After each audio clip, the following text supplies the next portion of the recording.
Aux quatre coins du monde, des hommes et des femmes mettent leur vie au service des autres. Ils sont médecins urgentistes, sapeurs-pompiers, policiers et gendarmes. En Guadeloupe, Nouvelle-Calédonie, Guyane, à La Réunion. Ils interviennent partout jusqu'aux secteurs les plus isolés. Au cœur de l'urgence, ils doivent composer avec des environnements difficiles, dans des milieux naturels parfois périlleux. Entraînés pour intervenir en toutes circonstances, ces héros du quotidien ont en commun le même objectif: secourir, soigner, protéger.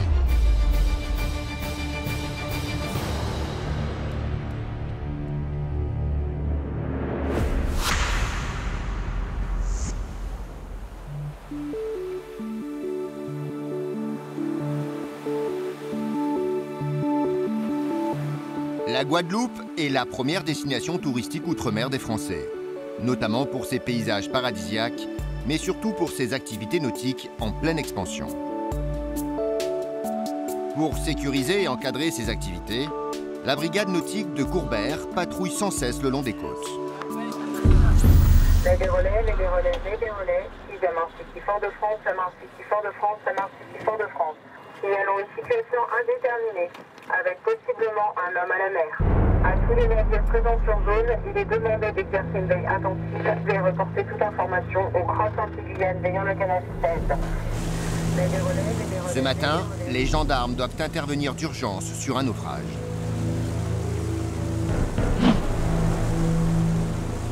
Le bateau s'est fracassé sur une pointe rocheuse au sud de l'île. Les gendarmes ont rapidement rejoint la zone du sinistre et ne voient aucune trace du pilote. Il est où le bateau en question? Il est en face. L'embarcation est échouée au pied d'une falaise.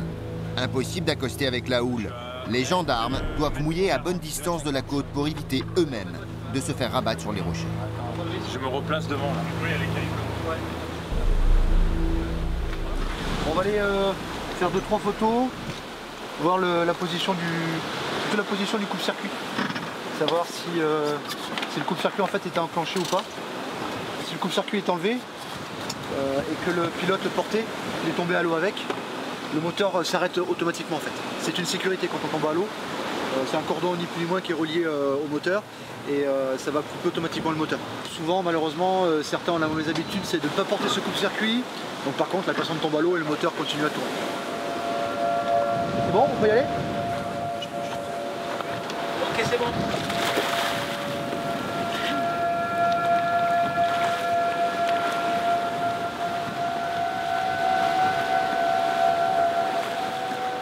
Donc ouais, en fait ils vont vérifier la présence ou non d'un corps et la présence de différents types de matériel qu'il peut y avoir à bord du bateau.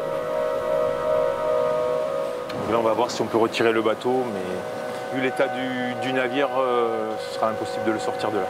La mer est trop dangereuse pour se rapprocher, il y a des bancs de sable, il y a des rochers.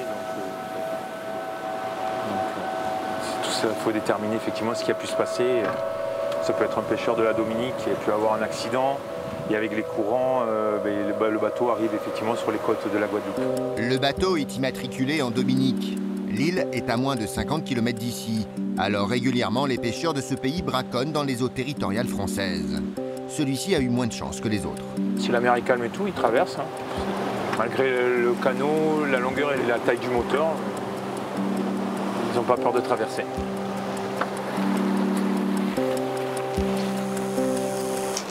Moteur coupé. En tout cas, d'après les éléments de constatation, le moteur est embrayé. Donc ça laisse supposer que le moteur tournait jusqu'au moment où il s'est échoué. Ça fait penser à quelqu'un qui était parti pêcher, puisqu'il y avait pas mal d'appareils de pêche, c'est-à-dire du filet, il y a des hameçons, il y avait des poissons dedans. Après, est-ce qu'il a essayé de démarrer et puis il n'a pas fait exprès? Il a embrayé, du coup le moteur il est passé un coup en avant et puis du coup c'est comme ça qu'il est tombé. Ça arrive aussi. Hein. Moi j'ai connu des cas où le gars en essayant de démarrer son moteur, tu sais, il met starter, et puis sans faire exprès, il embraye et du coup le moteur il part et le gars il tombe à l'eau. J'ai déjà connu ça. La thèse de l'accident est la plus probable. Mais à cette étape, les gendarmes ne peuvent qu'émettre des hypothèses fondées sur leurs expériences des dangers de la mer. Après voilà, tout simplement il a essayé de démarrer son moteur et puis il a pas démarré. Ça remue dans le canal. Quand t'es en train... Bah, bien sûr, hein, on essaie de démarrer ton moteur. Il suffit que le canal se soit levé avec un truc comme ça, Pas grand chose. ça va vite. Hein. Ah oui, il n'y a pas grand chose pour tomber à l'eau. Il ne reste qu'à rapporter les observations au CROSS, le centre opérationnel de surveillance basé à Fort-de-France. C'est lui qui assure la collecte des informations et la coordination des secours en mer, même si la chance de retrouver le corps du supposé pêcheur reste mince.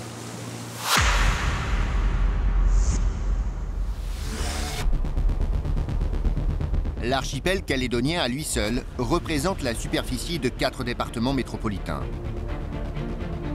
Alors pour le SAMU de Nouméa, les distances à parcourir pour les évacuations sanitaires sont bien plus importantes qu'ailleurs. Aujourd'hui, une équipe est attendue au centre médical de Pointe-d'Imier, situé à l'autre bout de la Grande Terre, à 300 km. 5 heures par la route, mais moins d'1 heure en hélicoptère. On part sur un patient qui a une douleur dans la poitrine, douleur thoracique, qui a des antécédents de diabète et de tabagisme et qui présente une douleur dans la poitrine depuis hier. Donc du coup, on va le rapatrier sur Nouméa où là, il y a des examens spécialisés pour lui. On va traverser la Grande Terre, donc ça va un petit peu secouer dans l'hélicoptère.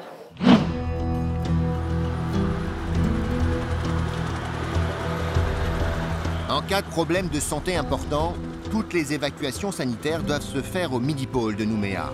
Le plus grand centre hospitalier de Nouvelle-Calédonie, c'est le mieux équipé.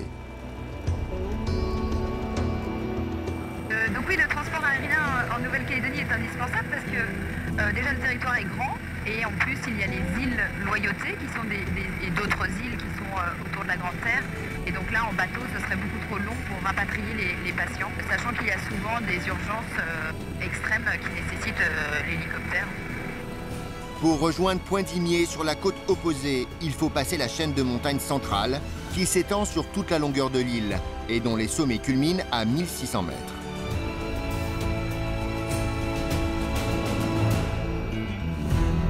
Il y a quand même pas mal de vent. Il y a beaucoup d'alizés, et les alizés avec le relief, ça fait secouer un petit peu l'hélico. Ça bouge un peu mais c'est bien, ça fait typique.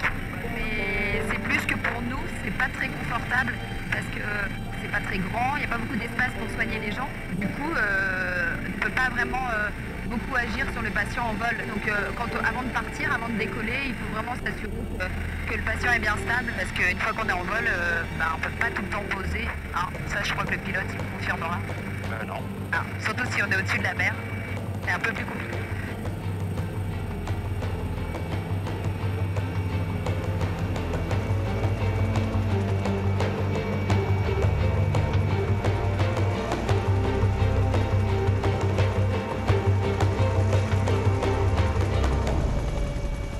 Le vol s'est parfaitement déroulé.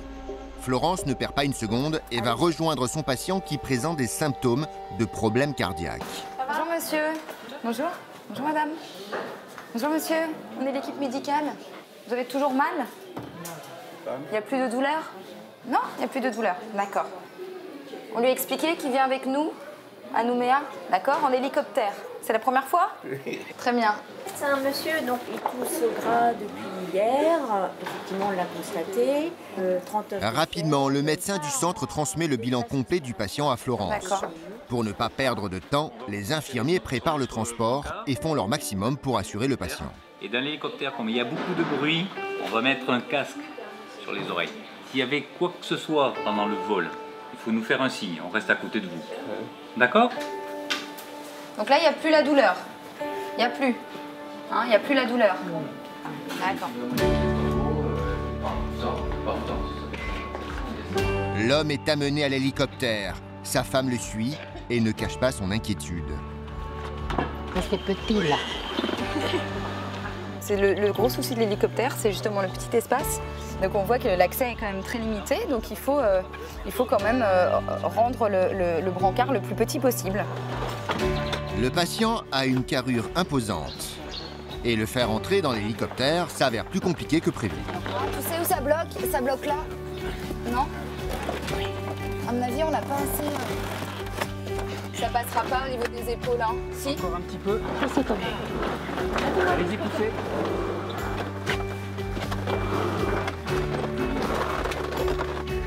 Ça va? Vous êtes bien installés? Oui. On peut lever un peu la tête si vous voulez. Donc, vous avez tout ce qu'il vous faut là? Ouais. Allez. On arrive à quelle heure, tu disais? Vers 15h.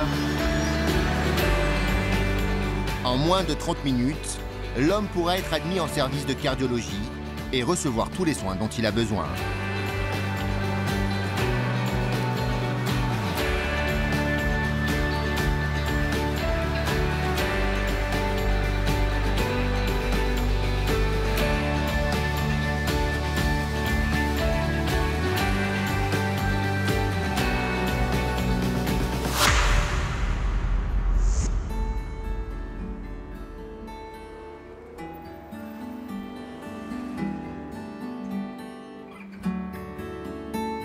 À Cayenne, le nombre de vols par habitant est 4 fois supérieur à la moyenne nationale.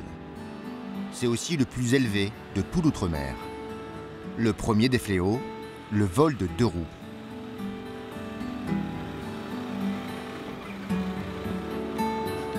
La brigade VTT de Cayenne a été créée fin 2016 pour mettre en place une présence policière rapide et mobile dans le centre-ville.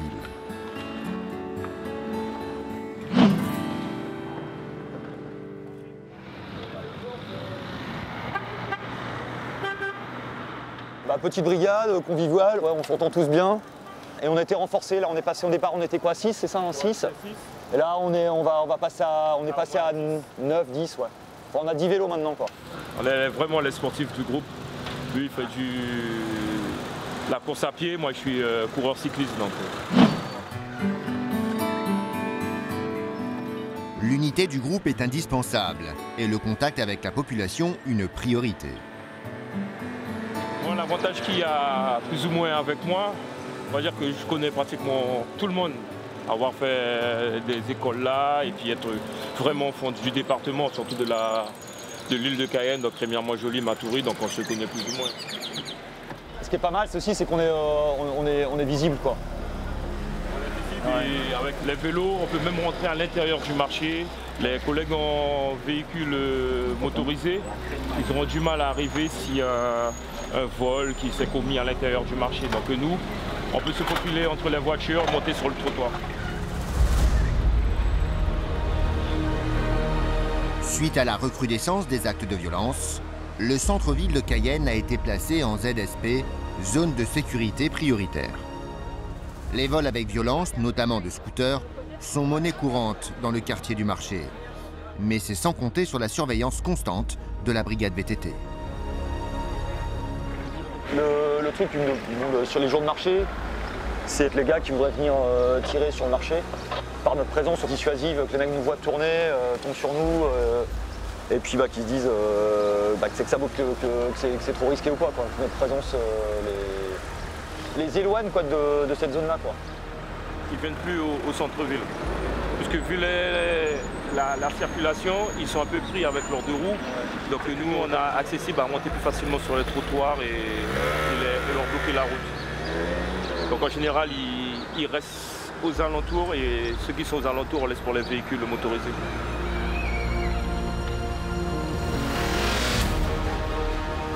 La brigade VTT est alertée d'un délit de fuite à quelques centaines de mètres de là, dans le quartier sensible de la Crique, dit Chicago. Un scooter qui n'a pas de plaque d'immatriculation, donc susceptible d'être volé. Ah oui, là-bas. Ouais, la Matine. Ils doivent le localiser et, si possible, l'intercepter. Attends.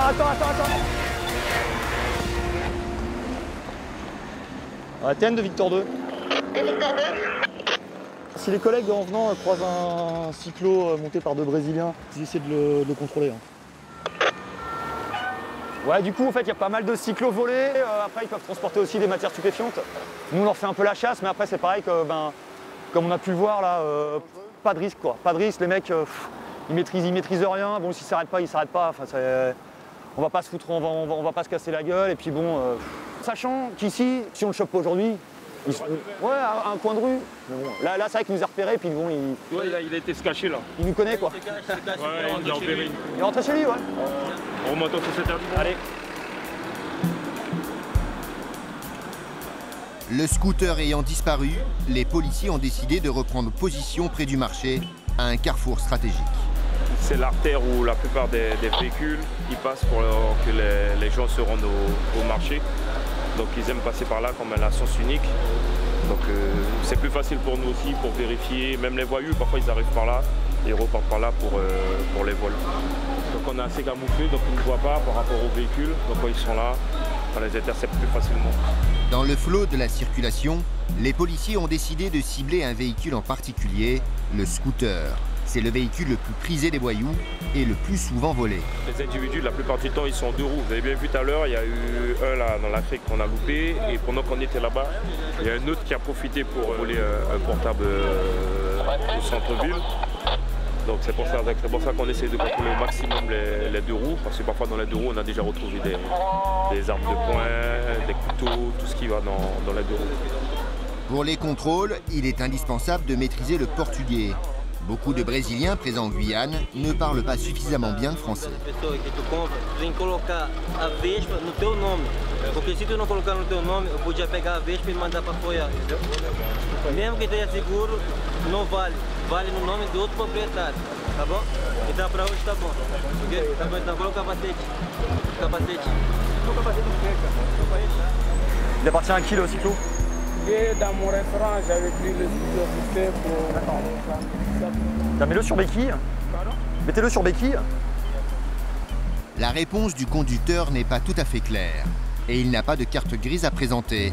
Alors Thomas appelle le fichier pour vérifier le numéro de série du scooter. Ce numéro de série correspond à un cyclo de marque Longia, immatriculé Eco Hôtel 792. Ça n'a rien à voir avec la plaque que la radio nous donne. Donc le cyclo, il est ressort volé dans le fichier de la police. Donc là, il va venir avec nous pour faire le... Mais l'homme restaurateur, qui dit avoir laissé des plats sur le feu, n'est pas décidé à suivre les policiers. Ce qui se passe, là c'est bon, le restaurant il est fini. Là tu roules sur un cyclo que tu ne dois pas rouler. Oui, mais c'est pas moi. C'est pas moi, c'est moi qui t'ai vu sur le cyclo. Donc comme moi je t'ai vu sur le cyclo, c'est toi qui viens avec moi.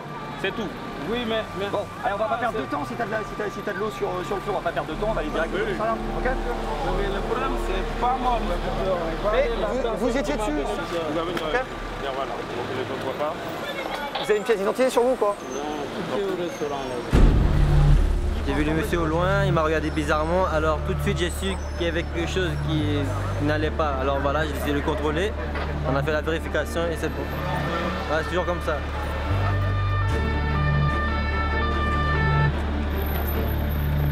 L'homme va être emmené au commissariat et il devra s'expliquer.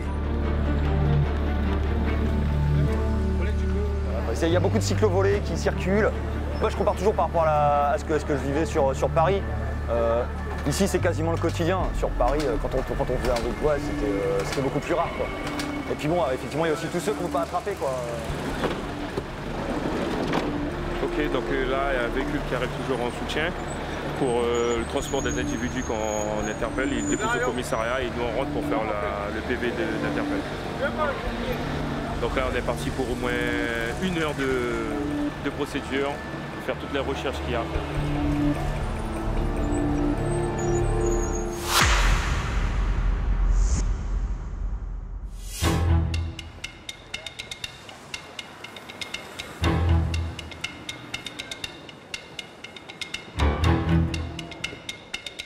À l'hôpital de Saint-Denis, les gendarmes du PGHM vont suivre une journée de formation avec le SAMU. Ces formations programmées tout au long de l'année permettent aux hommes du PGHM de comprendre les actes médicaux d'urgence. Mais même en formation, les gendarmes sont susceptibles d'intervenir à tout moment. Justement à leur base, à quelques kilomètres du CHU, un jeune gendarme est resté de garde. Oui, bonjour madame, c'est le PGHM. Vous vous trouvez où là actuellement? Vous avez dépassé le plateau Serre? Vous étiez en train de longer la ravine là, c'est ça? À tout hasard, votre téléphone il fait GPS? Ok. Il vous reste de la batterie? D'accord. Madame, vous allez recevoir un SMS, c'est juste un point de géolocalisation, il faudra juste activer votre GPS avant de l'activer, après qu'on ait raccroché. D'accord? Donc il faudrait juste nom, prénom et âge de la personne qui souffre. Infection urinaire, hein, c'est ça? Avec perte de sang? Oui, allô, c'est Max du PG. Je t'appelle pour une femme de 27 ans qui se trouve dans Mafat. Ils partaient de Roche-Plate, ils allaient vers Trois-Roches. Ils viennent d'entamer la descente juste après le plateau et elle souffre d'une infection urinaire avec perte de sang. Ok, quitte pas, je te passe ça. Merci. L'alerte est immédiatement transférée aux collègues en formation à l'hôpital. 2 d'entre eux vont devoir quitter le cours.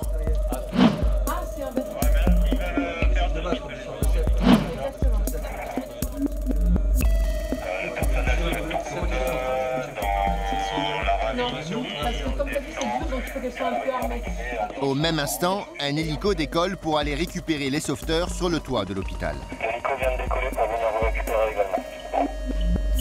Là voilà, on vient d'avoir le point, donc ça confirme du coup la position de la personne. En fait, elle suivait ce sentier-là.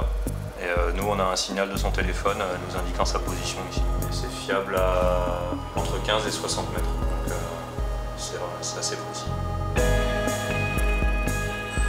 Grâce au téléphone, l'information est communiquée instantanément aux pilotes et aux sauveteurs. Là, on est connecté à notre boîte mail et on reçoit donc les coordonnées GPS de la victime. Ici, Trois-Roches. Elle se situe donc sur sentier, donc il y aura certainement un treuillage pour aller sur elle. En moins de 10 minutes, la coordination des secours permet d'embarquer les hommes du PGHM dans l'appareil. Direction le cirque de Mafat. Dans le site, accessible seulement à pied ou par hélicoptère, les incidents peuvent rapidement s'aggraver et dégénérer.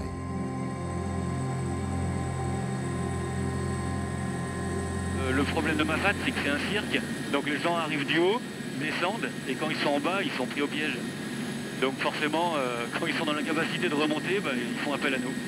Contrairement aux Alpes où quand ils peuvent monter, ils peuvent redescendre souvent. C'est plus facile de redescendre. L'évacuation est bénigne. Le problème c'est que si on ne le fait pas, ça peut partir en un secours plus grave dans une journée, voire 2 jours. Et là peut-être qu'on ne pourra pas y aller en hélico et ça va devenir un secours compliqué. Donc le SAMU nous a demandé d'évacuer, il fait beau, la météo est bonne. Donc on va finir ce secours là pour passer à autre chose, quoi. On va arriver sur site. Ouais, ils sont là à 3 heures. D'accord, ouais. Grâce à la localisation GPS, la randonneuse en difficulté a été facilement repérée. Les gendarmes peuvent la rejoindre pour l'hélitreuiller.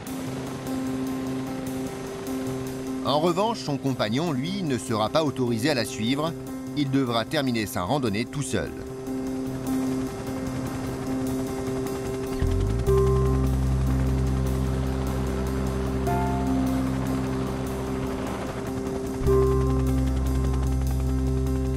Bonjour, à part l'infection urinaire, là, vous n'avez pas de problème de santé particulier? Non. Je pensais que ça allait passer en buvant et non, et aujourd'hui il y avait du sang donc...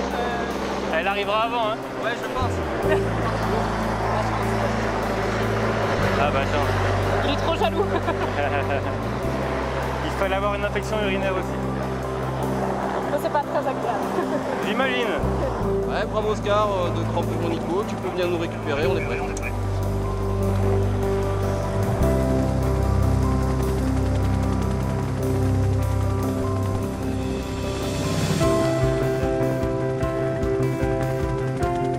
La jeune femme n'avait pas imaginé terminer sa randonnée de cette manière. Dans son malheur, elle va pouvoir profiter d'un point de vue inoubliable sur le site.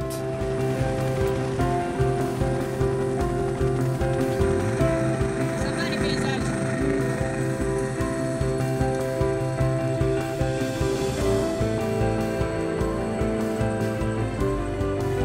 En 15 minutes, elle va être rapatriée sans souci au CHU de Saint-Denis pour y être soignée.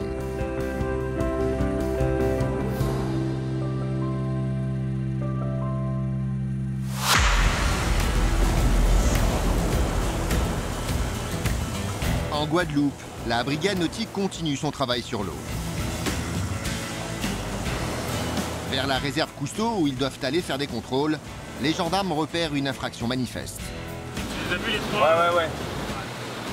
Il y a 3 chasseurs sous-marins, des anciers Et notamment 2 qui viennent de sortir devant nous et il n'y a aucune signalisation. Normalement, il devrait y avoir un pavillon Alpha, Croix Saint-André, qui signale la présence de plongeurs dans l'eau. On va leur dire de regagner leur bateau. Hein. Regagner le bateau! Oh, en fait, ici, il tient son fusil de chasse hors de l'eau. C'est interdit. En plus, il est armé. Tu viens à tribord? Non, il est désarmé. Vous regagnez le bateau, s'il vous plaît? Bonjour. Bon, vous connaissez la réglementation pour la chasse marine? Oui. Ouais. Et donc, vous montrez quelque chose? On a oublié le faillot. Ouais. Mais Christophe n'est pas au bout de ses surprises. Les plongeurs cumulent les infractions. Vous avez votre permis au moins de navigation là? Vous êtes à l'eau là en tant que plongeur et vous n'avez aucune signalisation là. Même si c'est pas de la plongée sous-marine, vous êtes quand même sous l'eau là. Moi je passe à côté à 30 mètres, vous êtes sous l'eau.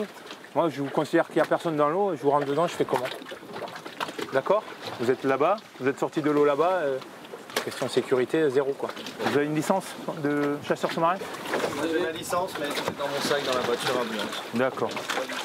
Et il pleuvait ce matin, du coup j'ai pas pris mon sac à dos. Pas de problème, si vous avez une licence de la Fédé, il n'y a pas de souci pour ça. Je sais que j'ai tard. Est-ce que vous avez le justificatif de l'achat du bateau? Vous l'avez acheté récemment là? Ouais, en fait j'ai acheté en septembre. Ouais. Ça fait un petit moment, je sais. Vous n'avez pas fait de démarche auprès de la direction de la mer pour faire immatriculer votre navire? Non. Ouais. Bon, on va voir, on va relever. Déjà, il n'y a pas le pavillon, comme quoi ils doivent s'indiquer, comme quoi ils sont à l'eau déjà. Et donc, et le propriétaire du bateau n'a pas fait les démarches. En fait, il faut comme une carte grise, donc il n'a pas fait le changement. C'est un délit qui sera transmis à la direction de la mer, qui eux jugeront s'il faut pénaliser ou pas. Donc, généralement, bon, ça se passe bien. Hasard. Vous avez ça, un chasse sous-marine, vous avez pêché ça? D'accord. Votre chasse, elle est exclusivement à votre usage personnel. Hein. Il n'y a pas. Vous êtes des pêcheurs, des chasseurs réguliers, c'est ça? Hein? Réguliers du week-end. Ouais. Là, ils ne sont pas au niveau du parc national. À partir du moment où ils ont une licence de pêche et tout, il n'y a pas de souci. La chasse sous-marine, en fait, la chasse sous-marine, soit on est licencié, soit il faut une déclaration auprès d'une assurance et tout le monde peut faire de la chasse sous-marine. Après, c'est juste des règles de sécurité, mettre un pavillon comme quoi il y a du monde à l'eau. Pensez au pavillon Alpha. En plus, vous êtes plongeur, sérieux quoi.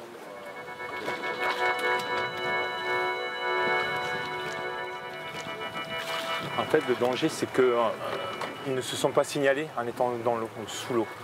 Donc, le danger, c'est de nous, en naviguant, sachant qu'il y a des personnes, on ne sait pas qu'il n'y a personne sous l'eau, on est susceptible de pouvoir leur rentrer dedans, malheureusement, quoi. C'est déjà arrivé, malheureusement.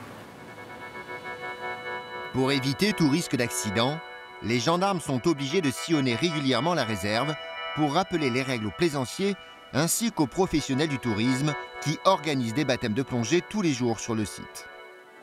Alors la plongée, ça reste une activité à risque, à partir du moment où les règles ne sont pas respectées. Alors là, on va effectuer un contrôle club. On va vérifier donc sur ce site les paramètres de plongée, les normes d'encadrement, répondent bien à celles dictées par le code du sport. Que le nombre de clients ne soit pas supérieur à la norme, que les profondeurs en fonction des niveaux de plongée soient respectés. Donc on va pouvoir vérifier, nous, avec nos instruments, la profondeur à laquelle le moniteur évolue avec ses élèves. Et après, on s'assurera en surface avec la feuille de plongée que les protocoles sont bien respectés. Donc voilà, on va vérifier ça sous l'eau.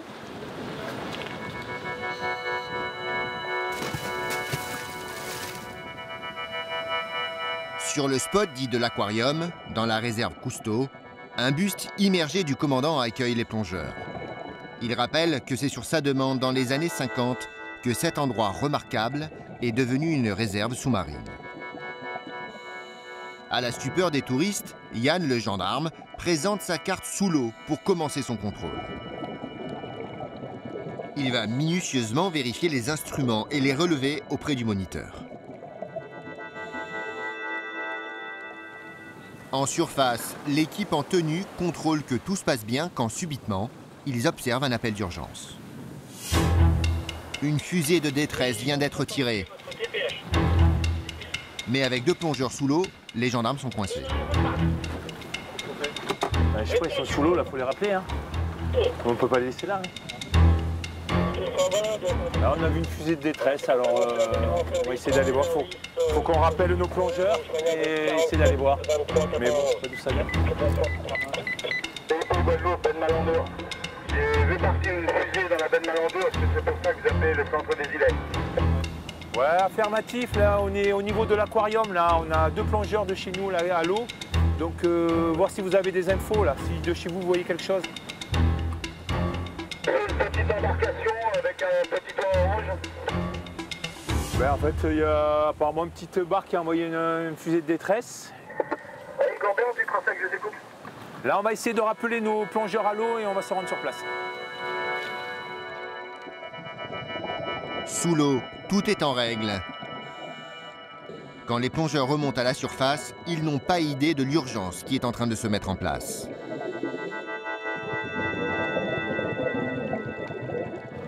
Barrera, vous avez tiré un petit trait? Négatif, on a mis le rando à l'eau parce qu'il était périmé pour voir comment il réagissait. Il y a une fusée qui est partie toute seule. Ok, bien pris. Donc on a compris qu'il s'agissait d'une fausse alerte. Tout est clair pour nous, terminé. Très vite, l'appel au secours s'est avéré être une erreur. Mais le geste est grave et un rapport doit être rédigé. En fait, c'est un bateau qui a fait un test de fusée de détresse. Ce qui est interdit si on n'avertit pas les autorités avant pour faire un test. Parce qu'en fait, c'est un signe de secours, c'est un signe d'urgence. Quelle bande de buts. Bah, surtout qu'il n'avertit pas le cross, quoi. Bah, c'est ça, ouais. Là-bas, au bateau, on va prendre la position du mec. Christophe ne peut pas en rester là. Il doit se diriger vers l'embarcation pour tirer l'affaire au clair. Car si c'est un acte abusif, les plaisanciers s'exposent à des peines pénales allant jusqu'à 2 ans d'emprisonnement et 30 000 € d'amende. Les plaisanciers essaient de justifier que le tir est accidentel. Il l'aurait été provoqué par leur canot de survie qu'ils se sont entraînés à déployer. Cette fois, ils s'en sortiront avec un simple rappel à la loi.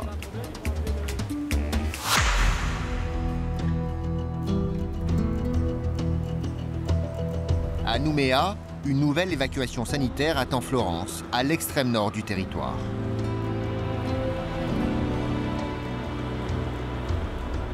Tu vas à Koumak chercher un petit qui a 4 mois de vie, qui est né grand prématuré.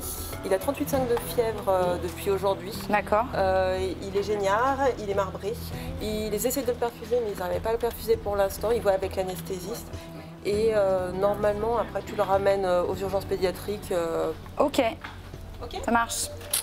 Bon vol. Merci.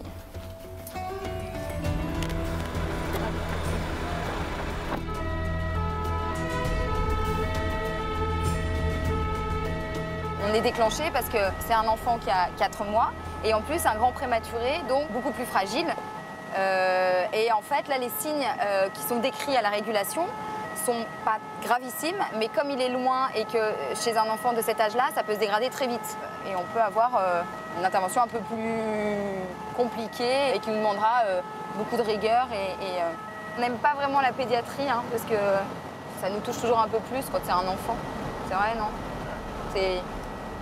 Bon, après, on ne pense pas forcément à ça, mais c'est vrai que de toute façon, les gestes qu'on va faire sur un enfant sont toujours un peu plus délicats que sur un adulte. Non? Cette fois, c'est en avion que Florence et son collègue Philippe vont intervenir. Ils se rendent à Koumak. Bonjour. Les évacuations sanitaires par avion sont très courantes car les distances dans l'archipel sont très éloignées les unes des autres. Il y en a au moins une toutes les 24 heures, de jour ou de nuit.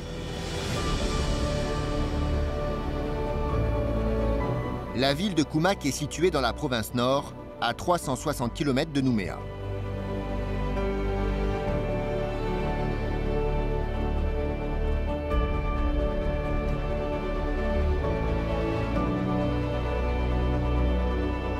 Après seulement 40 minutes de vol, Florence va bientôt faire la connaissance de son patient, âgé de 4 mois. Bonjour. L'enfant est très fiévreux et sa tension trop élevée. Signe d'une infection qui peut être plus ou moins grave. Le nourrisson étant beaucoup plus fragile que l'adulte, il ne faut rien laisser au hasard et lui apporter une prise en charge bien plus importante que peut lui permettre l'hôpital de Koumak. Avant d'emporter le bébé, Florence doit procéder à un bilan rapide. Ses parents ont été malades avant lui et la contagion a pu toucher leur bébé. Il va falloir surveiller son évolution avec beaucoup d'attention. Bon, très bien. Vous allez venir avec nous? On va le mettre dans un petit matelas. Et vous, vous serez installé sur un fauteuil. Ce sera plus simple, d'accord? On va donc le techniquer, hein, c'est-à-dire le brancher à une petite machine pour suivre la fréquence cardiaque, la tension, etc. Et puis on va amener la maman avec nous.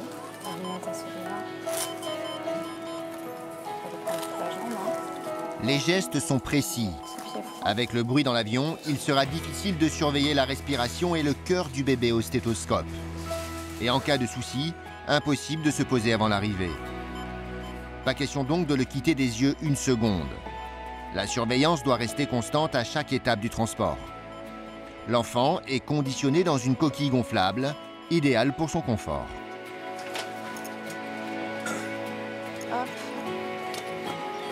Dans l'ambulance qui les ramène à l'aéroport, son état ne s'est pas amélioré.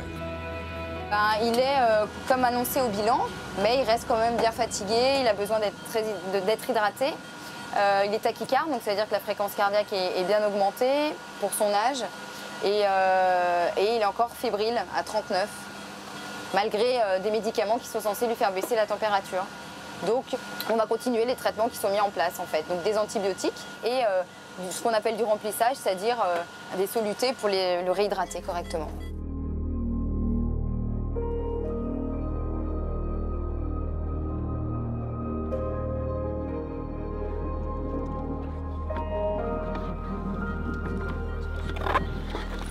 Eh ben, on va le mettre sur le brancard. Ça, on va se le mettre là. Qu'est-ce que t'en penses? Et la maman, on va la mettre derrière. Ça va comme ça? Ouais, super. Ok. Dans l'avion, il faut s'organiser dans ce tout petit espace et surtout rassurer la maman.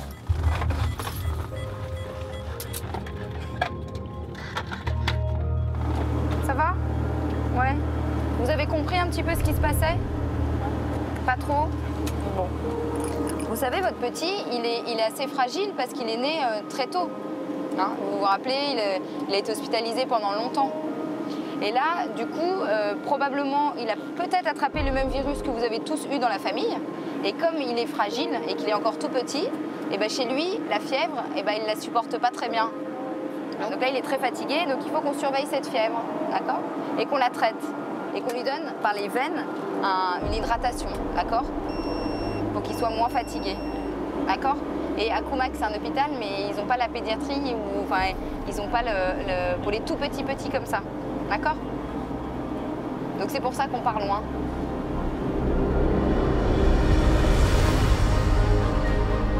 Heureusement, quelques minutes plus tard, les perfusions de Florence commencent à faire effet.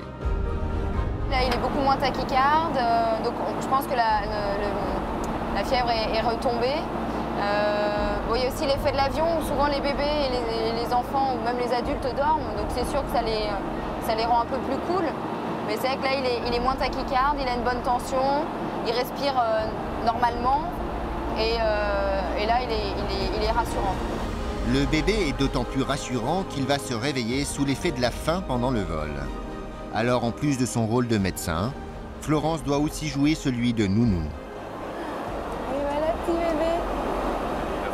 Bah oui, il a faim. Il est 17h. Hein. On va essayer de faire le biberon.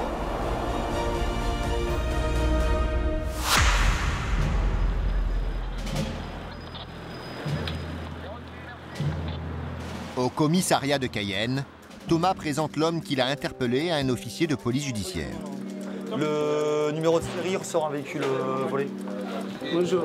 Agent de police judiciaire, donc vous allez passer en garde à vue pour les faits de recel de vol de psychomoteur. D'accord? Vous roulez un psychomoteur qui est le numéro de série ressort à un véhicule volé. D'accord?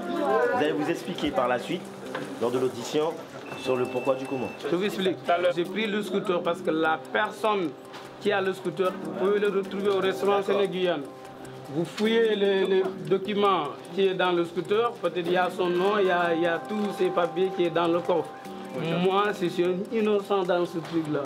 Bon, l'homme interpellé pensait pouvoir partir en dénonçant son cuisinier. Manifestement, cela ne va pas suffire. Tu comprends? On vous a retrouvé sur un cyclo volé, monsieur.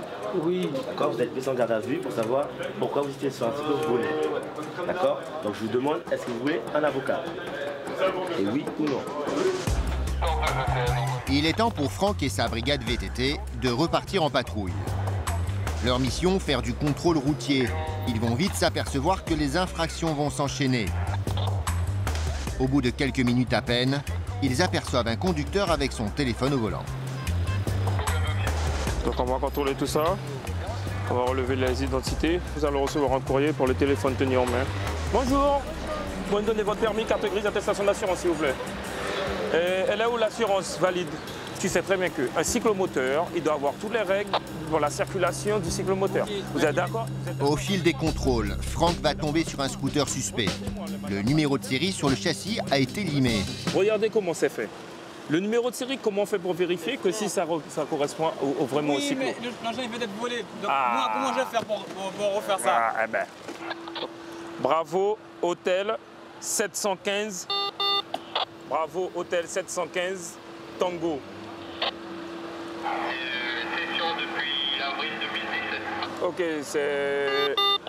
Ok, c'est bien reçu, mais on ne peut pas vérifier le dernier numéro de série parce que c'est fraîchement limé. Donc on va faire retour au poste avec lui et on va voir avec les collègues du car. Donc tu vas venir avec nous, on va rentrer au commissariat tranquillement. Tu prends le scooter et tu nous suis à pied. Mademoiselle, il est avec nous. Le jeune homme n'a pas le choix. Il va devoir s'expliquer au commissariat sur son numéro limé. À son arrivée, Franck va le présenter à un officier de police judiciaire qui doit l'auditionner. Bonjour, c'est fraîchement limé. Tu peux venir voir dans service, c'est fraîchement limé. Tu peux venir voir, hein, c'est tout frais. Il n'y a même pas de rouille dessus. Je dis pas de bêtises, c'est tout frais. Regarde comment il est. Donc ok, donc il a une pièce d'identité Il m'a dit non, il s'appelle Kago. C'est qui le scooter, monsieur? Ah, je sais pas. Non, c'est pas, je sais pas. Ah, vas-y. Je l'ai acheté. À quand? Mais je sais pas encore fait la session. J'ai posé une question. Quand? Ça va faire peut-être... Dès la première question, les réponses du jeune homme sont évasives. Son histoire n'est pas claire du tout. Vous savez pas? Non, ça va faire presque peut-être un mois. Ouais. Sur un camarade de le quartier. D'accord, ok. Après, le scooter, il a été volé. Il faut la retrouver. Ah, il a été volé. Vous l'avez déclaré volé? Ben non, parce qu'on savait c'était qui avait le scooter. Ah d'accord, donc vous avez été le chercher vous-même? C'est juste qu'on pouvait pas rentrer chez lui. D'accord, donc vous avez été le chercher après? J'ai attendu qu'il ressorte avec l'engin. Déjà, il n'est même pas de cette couleur. Ok, et après? Ben, j'ai récupéré mon scooter parce que le gars, c'est un gars du quartier. Et après? Ben, je l'ai récupéré. D'accord, comme ça? Oui. Et là, tu l'as récupéré quand? En fait, du coup, c'est qu'il... Ça fait peut-être 3-4 jours. 3-4 jours? Tu sais que tu mens, parce que normalement, quand c'est fraîchement limé comme ça, 3-4 jours, il y a déjà un dépôt de rouille déjà dessus. 3-4 jours que j'ai récupéré l'engin. Le jeune prévenu est rapidement mis en face de ses contradictions. Déstabilisé, il n'a plus qu'à fustiger les policiers. Non, regarde le cadre. Oh, franchement... Et puis ils viennent faire comme s'ils sont chauds ici. Franchement, c'est ici qu'ils sont chauds seulement. Ça sert à rien ça. Quand il y a des trucs qui se passent comme ça, à la quand vous voyez, ils ouvrent leurs yeux pour en parler. Mais les trucs qui se passent vraiment dans le quartier, là ils ne ramènent pas les mêmes. C'est rien ça. Une histoire comme celle-ci, les policiers ont plutôt l'habitude. Pas une journée ne se passe sans qu'ils saisissent un scooter. Dans la cour, c'est l'exposition permanente. Ici, on prend que les véhicules qui sont volés. Tout ce qui est véhicule en défaut d'assurance, véhicules trafiqués, on envoie directement ça en fourrière. On ne peut pas gérer ça ici, quoi. Sachant que là, il n'y en a pas beaucoup actuellement. Il faut à vue d'œil une petite trentaine à gérer le parc des cyclomoteurs volés. C'est quasiment un boulot à temps plein pour 3 collègues.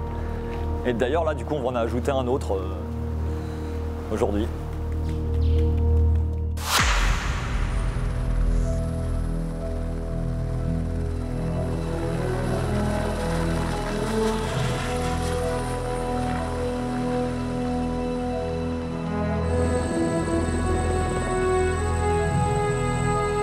À l'autre bout du monde, à La Réunion, ce sont les gendarmes qui s'envolent à la recherche d'un suspect en cavale.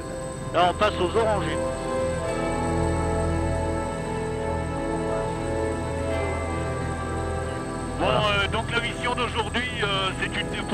à Bourse, une patrouille pédestre qui nous conduira à Horaire. Au cours de cette patrouille, nous envisageons de localiser un individu susceptible d'avoir commis des faits délictueux sur la rivière des Galets, possession. Oui, c'est un individu qui ne travaille pas et qui a seul moyen de subsistance la revente des produits de ses cambriolages. L'homme que les forces de l'ordre cherchent à localiser aurait trouvé refuge dans le cirque de Mafate. Au cœur de l'île, ce site n'est accessible qu'à pied ou par la voie des airs. Les gendarmes vont passer la journée à arpenter le secteur à sa recherche. Ils envisagent de rendre visite à la grand-mère du fugitif, qui est aussi la doyenne de Mafate. Dès leur arrivée, ils jettent un coup d'œil autour des gîtes d'Ilette à Bourse, mais sans conviction.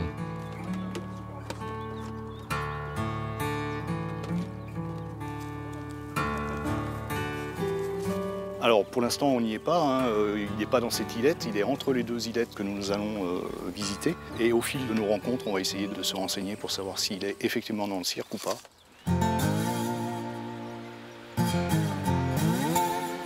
La patrouille pédestre commence. Si le décor vaut le détour, ce n'est pas une randonnée facile. Les dénivelés successifs rappellent aux gendarmes que la condition physique dans leur profession, c'est important.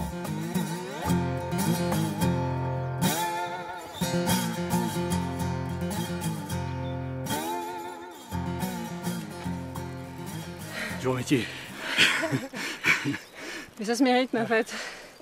Mafate juste à patte, comme ils disent. Hein. La mission n'est pas gagnée. S'il a réellement trouvé refuge dans le secteur, le suspect est déjà averti de l'arrivée des gendarmes. Le Mafatais reconnaît très bien les bruits d'hélicoptères, et notamment les bruits des deux hélicoptères de la gendarmerie. Donc vous allez voir au fil des rencontres que l'on va faire que les Mafatais savent déjà qu'on est dans le cirque. De toute façon, on n'attire pas l'attention pour une simple et bonne raison. C'est qu'en fait, les Mafatais savent que quand on vient interpeller les gens, on a une tenue différente, donc la tenue bleue. Dès lors qu'on est en treillis, ils savent qu'on est en surveillance générale et qu'on vient uniquement dans ce cadre-là pour prendre contact, tout simplement. Aujourd'hui, Pascal et sa collègue Caroline sont avant tout en mission de renseignement et de surveillance. C'est important de patrouiller dans Mafate pour diverses raisons. Le problème des Mafatais, c'est l'isolement. L'isolement de tout, des écoles, des commerces, de la poste. Et la gendarmerie se doit d'y être présente. Tout à l'heure, la doyenne, je vais lui donner quelques bougies. On fait également un petit peu ce qu'on faisait dans les années 80 et notamment pendant la tempête de 85-86. On ravitaille un peu les personnes âgées comme on peut le faire. Comment il est? Regardez. On peut s'asseoir?